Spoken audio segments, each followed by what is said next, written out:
دوران عزیز گذشته رو اومدیم در ولایت اسپارتای ترکیه. آنها دیدیم سبا با ماشین آورده ریختم اینجا. گفتم چیکار میکنید؟ این رو باید برای شربت کردن مسپوریده بودم. من میبینید این مایداش همونش که به سودان رفته است آوردن که برای شربت کردن برده مسپوریدن.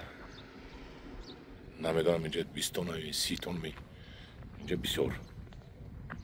من خیلی 3000 در همینجا 3000 گکتار فقط باغ سه بوده است.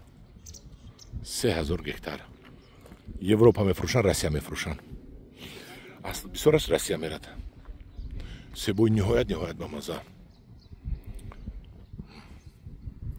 نهایت به مزه. اکنون با من وانجیو بچه‌کو خط قرمه وحی بد نکنید. سبی مزورتر گفته نه. اینجا هم قصه باشه با مزه کی موندن گرید. من چشیدم سبی اماسش رو، سبی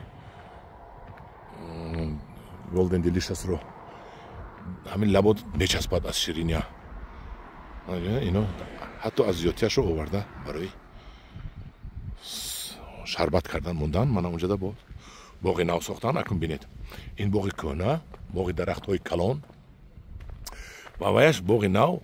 بینید درخت هایش مایده شنوندگی علاقه نزدیک شنوندگی بین دیگرش 1 متر 2 متر همه گذشته است با باغ اینتنسیوی. ما هم در ترکستان باید زمین نداریم، از درخت کلان با باغ اینتنسیوی گذاریم. در پناه خدا باشید.